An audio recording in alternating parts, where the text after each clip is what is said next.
Hi everyone, this is Virginia Knowles. My last video was called Talking About Time, and I was sharing some time management strategies and frameworks that I use to be more productive. I'm a single mom with my 3 remaining teenagers left at home out of the 10 that I originally had, and I'm working part-time and going to seminary part-time. I've got the house to take care of. I have attention deficit disorder. Sometimes that makes me scattered with some of the little things when I'm focusing more on the big projects. So I really do need all the help I can get. So that strategy of having daily routines, of scheduling things, of, setting aside blocks of time for the bigger projects and the medium-sized projects and all those little random things, that's been really helpful to me. And to help me with that, I was playing around with Google Keep app after that, and I wrote out this master daily checklist, and I copied each day, and I tweak it for that day, and there's these cute little emojis I stuck in there, and so it's sort of fun checking those off and feeling like I'm accomplishing something, and I really do feel like I'm getting more done and not forgetting all of those little things that I would let go by the wayside sometimes. So that's been a really good thing. I really see the value in the time management, the productivity, and being efficient, things like that. But there's also another way to think about time. The Greeks had at least 2 words. One of them was chronos, which is that chronological time. It's about the days and the weeks and the months and the years and the sequences and the planning and how much you can get done and how fast you can do things and how much you can pack in.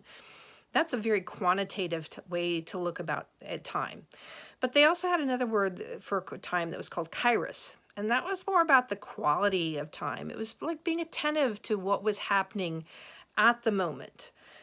The opportunities and how we should respond to things that were appropriate for what was happening right then. It sort of reminds me of what's going on with the coronavirus. We have to take the time to really think through what's going on and how we can respond to it and how we can make that best use of our time, since a lot of us have more time home with our families.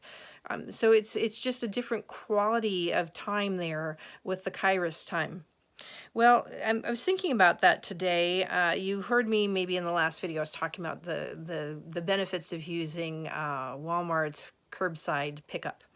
And usually I scheduled a day or 2 ahead of time, show up in my van, pick up my groceries, I'm on my merry way. So it didn't work that way today. I was, had to go pick up something in the pharmacy first, get this text message saying, your order is not ready yet. I thought, well, okay, no big deal. I'm running late anyway. And so I get out there about 20 minutes later and order's still not ready. Waited a little while longer. Somebody finally said, it's going to be more like 3 o'clock. I thought, well, I'm not waiting another hour and a half. I'm going to go home. Came back around 3:20, checked in on the app. I'm here. Want my groceries. But they were really busy, and I waited and waited and waited, and I was like trying not to get aggravated, and was really glad I had air conditioning in my van, that I didn't have a toddler in my van like the lady in the car next to me did. I decided, well, I don't really want to, again, get upset or just stare off into space. And so I got out my phone, opened my Kindle app. I was reading The Liturgy of the Ordinary by Tish Harrison Warren, because she talks about time. She talks about all of the mundane moments that we have that we don't think are anything special, but because we're being faithful and serving other people and being attentive to what's going on, then God redeems that time and turns it into liturgy, turns it into the work of the service, works of service, and just makes those all of our moments sacred, even though we think we're not being particularly productive. So it's a kind of a mindset shift. And so just looking through here to find this quote of what she said about one time when she was stuck in traffic. She said, "In my life, time is most often something I seek to manage, or something I resent, something it seems that I never have enough of. In my frenetic life, I forget to slow down and wait. For the good of my own soul, I need to feel what it's like to wait, to let the moments march past. And here I am, plunged into an ancient spiritual practice in the middle of the freeway, forced against my will to practice waiting." She says, Christians are people who wait. We live in liminal time, in the already and not yet. Christ is come and he will come again. We dwell in the meantime. We wait. But in my daily life, I've developed habits of impatience. of speeding ahead, of trying to squeeze more into my cluttered day. How can I live as one who watches and waits for the coming kingdom when I can barely wait for water to boil? So I guess I'm not the only one who gets impatient then, and yet I know there is a better way to wait than to fume or to twiddle my thumbs. I could wait there, but I could also fill my time with meaning in the meantime. And that's what I did, reading a book. Filling my soul with all good things is the phrase I like to use. Finally, my groceries came out in the cart. I thanked the lady. I know that they were all working so hard and being productive, and that's a good thing, trying to get the groceries to the customers. And so as I pulled out, I was waiting again at the traffic light, waiting for the light to turn green so I could finally go home. This little red car pulls up next to me, and this young woman in it waves and smiles at me. I'm like, waving, smile back. And then I sort of looked down because it was awkward. And then I realized, oh, I think we might know each other. So I turned over again and hit the window button and down. She says, "Hi, Mrs. Knowles." I'm like, "Hi. Could you please tell me who you are?" Well, it turns out it was a childhood friend of one of my adult daughters. And she had spent many hours in our home. And I hadn't recognized her because that Chronos kind of time had turned her into this gorgeous young woman. And the Kairos kind of time had put her right there, right then, right where I would not have seen her if I had already picked up my groceries and gone home earlier. It wasn't a long conversation I had with her. It wasn't a deep connection, but it may help her remember those hours that she had spent in my home and the hospitality that I had offered her even when I felt awkward because my house was such a mess at the time. It reminded me of that value of spending time with people and investing in them, even if you might see them for a while and then never see them again, or might see them years down the road. They may never remember it, or maybe they do. For me, I was just glad that I had that reminder that right then I was in the right place at the right time.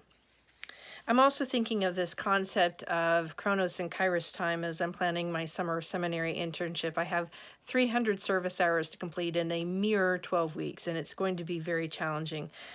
It's very much quantitative time, lots of hours to fill.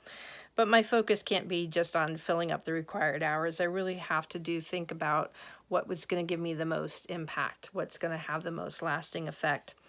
Now, some of my time I will be able to spend with some local charitable service organizations, including my own nonprofit employer, United Way, helping people with some of the practical necessities of life. And some of the time will be spent with my own church, assisting with the liturgy, Bible studies, prayer meetings, maybe eventually some childcare if we ever start offering in-person services again.